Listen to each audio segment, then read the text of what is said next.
नमस्कार दोस्तों, आपका स्वागत है एजुकेशन विद हेमंत में। मैं आपका दोस्त और होस्ट हेमंत उपाध्याय। जैसा कि आप सभी जानते हैं, मध्य प्रदेश प्राथमिक शिक्षक पात्रता परीक्षा के फॉर्म अब क्लोज हो चुके हैं। तो अब हम इसकी तैयारी में लग जाते हैं ताकि हम अच्छे नंबर प्राप्त कर सकें। तो हम अब शुरू करने वाले हैं आज से पर्यावरण अध्ययन का चैप्टर 1, जो कि है परिवार एवं मित्र। जैसा कि आप इस पिक्चर में देख रहे होंगे, परिवार, ये एक संयुक्त परिवार का पिक है। अब हम आगे पढ़ते हैं परिवार के बारे में। परिवार की हिस्ट्री यदि आप समझना चाहें तो मैं इसके बारे में आपको बताता हूँ। देखिए, परिवार यदि आप देखें तो परिवार शब्द जो है वो अंग्रेजी के फैमिली शब्द का हिंदी रूपांतरण है। यदि आप देखें तो जो है परिवार शब्द अंग्रेजी शब्द फैमिली का हिंदी रूपांतरण है। अब फैमिली शब्द की उत्पत्ति कहाँ से हुई? ये हुई है लैटिन शब्द फैमिलस से, जिसका अर्थ एक ऐसे समूह से है जिसमें माता पिता, उनके बच्चे आदि आते हैं। लेकिन जो फैमिलस का अर्थ होता है यदि देखा जाए तो वो होता है नौकर। लेकिन हमारे जहाँ सामाजिक परिवेश में इसको उस स्थिति में नहीं देखा जाता, इसलिए इसका अर्थ हम निकालें तो ये होता है माता पिता एवं उनके बच्चे। समाजशास्त्रियों के अनुसार परिवार में पति पत्नी और बच्चों का होना अनिवार्य है। पति पत्नी और बच्चों में से यदि कोई एक नहीं है तो वह परिवार नहीं होता। यदि देखिए, परिवार को समझने के लिए आपको समझना होगा कि यदि माता पिता और बच्चों में से यदि कोई भी नहीं होता है, एक बच्चे, तो वह क्या नहीं होता? वह परिवार नहीं होता। ठीक है, वह परिवार नहीं होता है। उसको हम गृहस्थ कहते हैं। सभी परिवार गृहस्थ होते हैं, ये याद रखिएगा, ये बहुत इंपॉर्टेंट चीज़ है कि सभी परिवार गृहस्थ होते हैं, लेकिन सभी गृहस्थ जो हैं वो परिवार नहीं होते। परिवार को सामाजिक संगठन की मौलिक इकाई माना जाता है। ये भी आपका एक क्वेश्चन बनता है, हमेशा याद रखिएगा। परिवार को सामाजिक संगठन की मौलिक इकाई माना जाता है। परिवार से ही बालक की प्रारंभिक शिक्षा प्रारंभ होती है। यानी कि जब क्वेश्चन आता है कि बालक की प्रथम पाठशाला क्या होती है, तो आप उत्तर देंगे परिवार। बच्चा कहाँ से सीखना शुरू करता है? परिवार से। ठीक है, समाज में परिवार अत्यधिक महत्वपूर्ण समूह है। जो समाज है उसका एक महत्वपूर्ण समूह क्या है? परिवार। जब हमने परिवार पढ़ लिया तो अब हम उसके कार्य के बारे में पढ़ेंगे। परिवार के क्या कार्य होते हैं? मैकाइवर ने परिवार के कार्यों को दो भागों में विभाजित किया था, आवश्यक कार्य और अनावश्यक कार्य। आवश्यक कार्य क्या होते हैं? आर्थिक क्रियाकलाप, क्योंकि परिवार चलाने के लिए पैसे की ज़रूरत तो रहेगी ना, इसलिए। शैक्षणिक क्रियाकलाप, बौद्धिक स्तर पर हमें आगे बढ़ना है, शैक्षणिक क्रियाकलाप भी हमारे जो है वो आवश्यक कार्य है। जनन प्रजनन क्रियाकलाप, जो कि परिवार को आगे बढ़ाने के लिए एक महत्वपूर्ण कारक है। और अनावश्यक कार्य में आप देखिए तो मनोरंजन, खेलना कूदना, ये सारी जो एक्टिविटी हैं जो कि ज़रूरी तो है लेकिन उस तरीके से ज़रूरी नहीं है जो हमने आवश्यक कार्य बताए उस तरीके से। अब याद रखिएगा, मैकाइवर ने कितने भागों में विभाजित किया है परिवार के कार्यों को? ये हम परिवार के प्रकार नहीं पढ़ रहे हैं, ये हम परिवार के क्या पढ़ रहे हैं? कार्य। तो इसमें अब हम आगवन और निम्कॉफ ने पारिवारिक कार्यों को 6 वर्गों में विभाजित किया है। आर्थिक, पहला है आर्थिक, जो कि मैकाइवर ने भी किया। प्रक्रियात्मक, ठीक है, रक्षात्मक कार्य।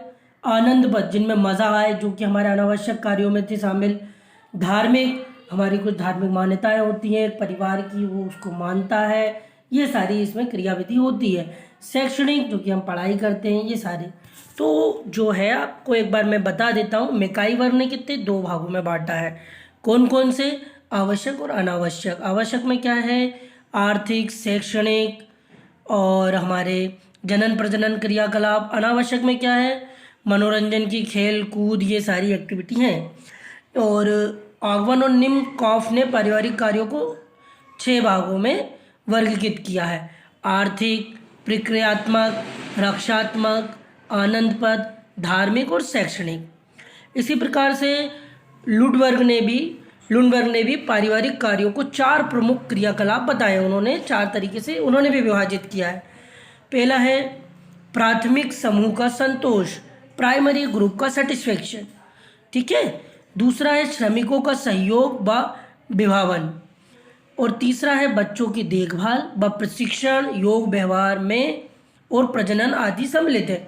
ये 3 में उन्होंने चौथा जो है वो है प्रजनन, चौथा इसका प्रजनन है। ठीक है, जब एक परिवार होता है तो परिवार की विशेषताएं भी होती हैं, परिवार की कई सारी विशेषताएं। अब वंशानुगत संबंध होते हैं इसमें, परिवार में सम्मिलित सभी सदस्यों का आपस में वंशानुगत, क्योंकि हम एक वंश से आ रहे होते हैं, जो कि आपने सुना होगा परिवारों में। दूसरा सामाजिक संस्था, परिवार सामाजिक संस्था की मूलभूत इकाई है। ये क्वेश्चन याद रखिएगा, परिवार जो है वो सामाजिक संस्था की क्या है, मूलभूत इकाई। तीसरा आर्थिक व्यवस्था होता है, परिवार में सम्मिलित सभी सदस्य एक दूसरे की बेहतर आर्थिक स्थिति के लिए कार्य करते हैं। चौथा क्या आएगा, परिवार में संतान उत्पत्ति एवं विवाह की अनिवार्यता होती है, वैवाहिक संतान उत्पत्ति के लिए उत्तरदायी हैं। और सामाजिक सुरक्षा की मूलभूत इकाई परिवार होता है। जब हम परिवार में रहते हैं तो हमें एक सुरक्षा का भाव आता है, हम सुरक्षित होते हैं, सामाजिक सुरक्षा, है ना। अब परिवार का वर्गीकरण यह महत्वपूर्ण है, ये याद रखिएगा। परिवार 2 प्रकार के होते हैं, मुख्यतः 2 प्रकार के होते हैं। यदि हम पढ़ें तो फिर वो परिवार अलग अलग तरीके से अलग अलग प्रकार के होते हैं, लेकिन मुख्यतः परिवार कितने प्रकार के होते हैं, 2 प्रकार के, एकल परिवार और संयुक्त परिवार। एकल परिवार क्या होता है, इस प्रकार के परिवार में माता पिता और उनकी अविवाहित संतानें सम्मिलित हैं। समझ रहे हैं ना, इस प्रकार के, ये याद रखिएगा।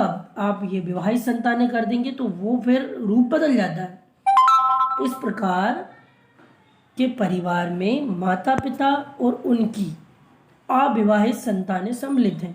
वर्तमान में इस प्रकार के परिवारों की संख्या बढ़ रही है, जिसका मुख्य कारण आर्थिक कमजोरी, जनसंख्या वृद्धि है। देखिए क्या होता है, आर्थिक कमजोरी होती है तो टूटते जा रहे हैं परिवार, छोटे छोटे होते जा रहे हैं, सब अपना अपना देखने लगे हैं, और इसका मुख्य कारण जनसंख्या वृद्धि है। दूसरा जो है संयुक्त परिवार, इस प्रकार के परिवार में माता पिता, पुत्र पुत्री, पुत्रवधू एवं उनके बच्चे, चाचा चाची, दादा दादी एक साथ रहते हैं, तो इसको हम संयुक्त परिवार का निर्माण होता है। आप समझे, इससे संयुक्त परिवार का निर्माण होता है। जैसे अब हमने शुरुआत में जो पिक्चर देखी थी, मैं आपको बता देता हूँ एक बार और। ये जो पिक्चर है ये एक संयुक्त परिवार का उदाहरण है। यदि आप देखें तो ये एक संयुक्त परिवार है ना। इसी प्रकार से अब हम देखते हैं आगे। देखिए मैं आपको बताता हूँ,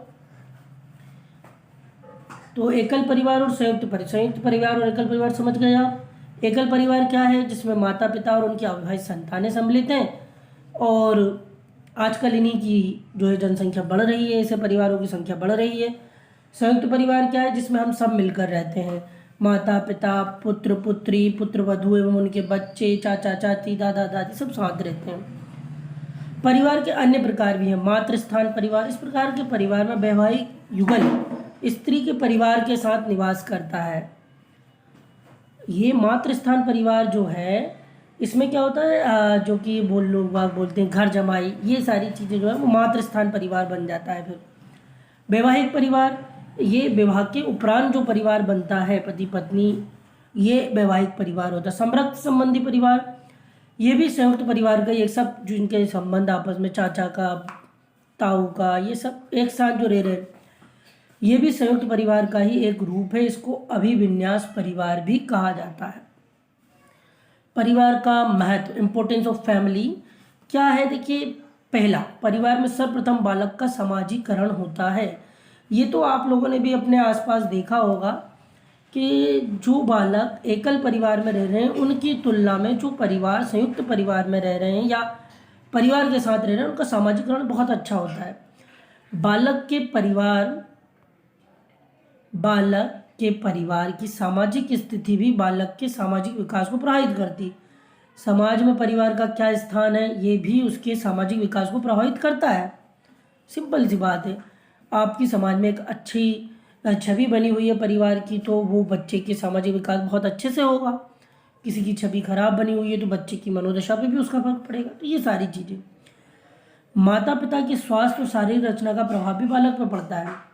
स्वस्थ माता पिता जो होते हैं, जिनकी शारीरिक रचना यानी कि वही स्वास्थ्य का प्रभाव बहुत अच्छा होता है उन बालकों में, जो उनका व्यक्तिगत विकास होता है, सामाजिक विकास होता है, वो बहुत अच्छा होता है।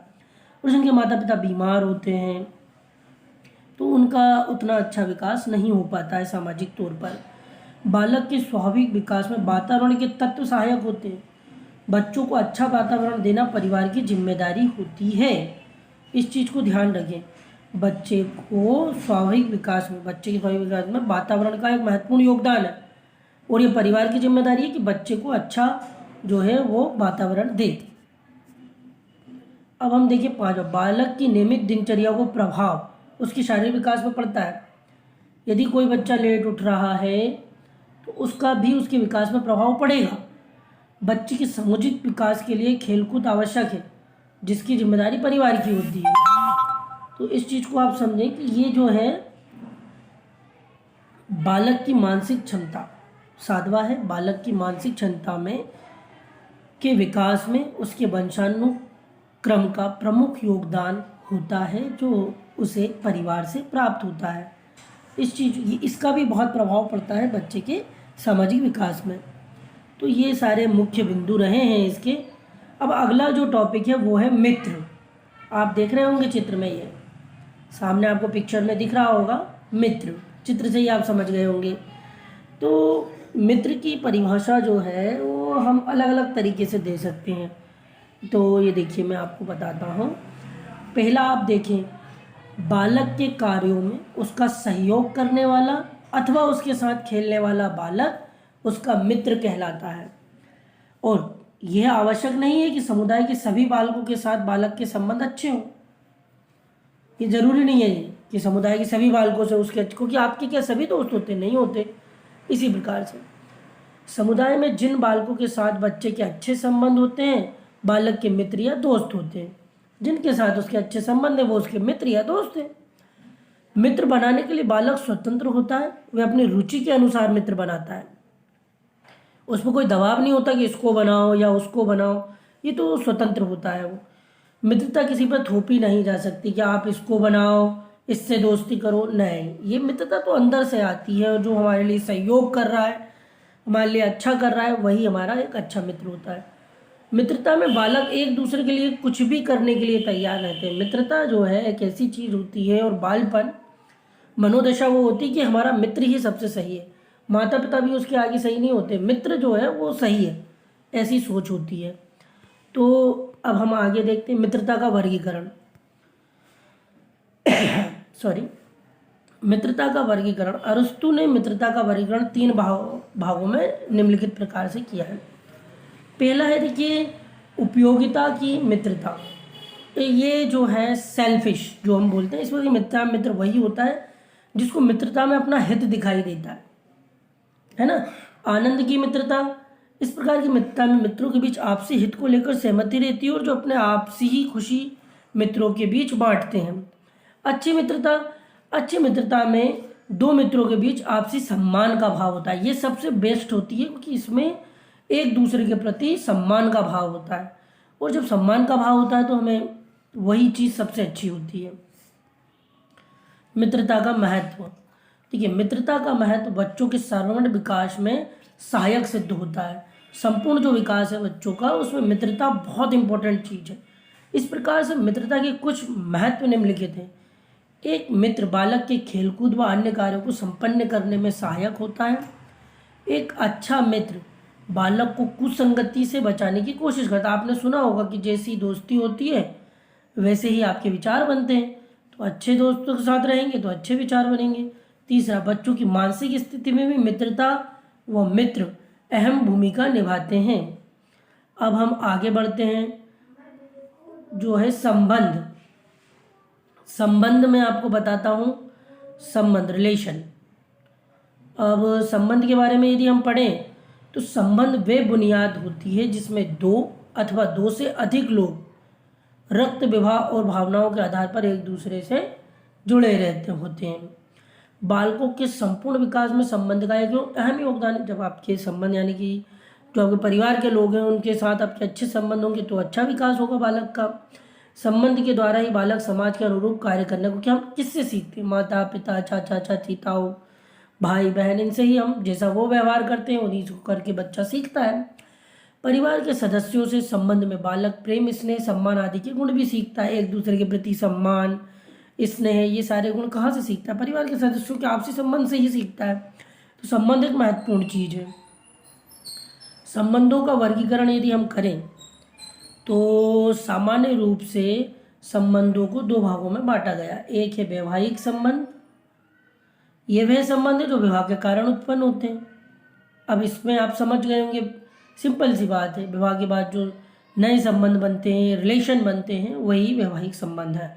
दूसरा है समरक्त संबंध, ये संबंध रक्त के आधार पर बनते हैं। इसमें समाज की सहमति बहुत ज़्यादा ज़रूरी होती है। तो इस प्रकार से हमने जो आज पढ़ा वो परिवार एवं मित्र पढ़ा है, और जिसके मुख्य बिंदु हैं वो हमने पूरे कवर करने की कोशिश की है। आशा करते हैं आपको ये वीडियो सहायक रहा होगा आपकी पढ़ाई में, और इसमें आप जो भी सुधार चाहते हैं वो हमें कमेंट बॉक्स में बताएं, और हमारे प्रोत्साहन के लिए चैनल को सब्सक्राइब करें। धन्यवाद। जय हिंद।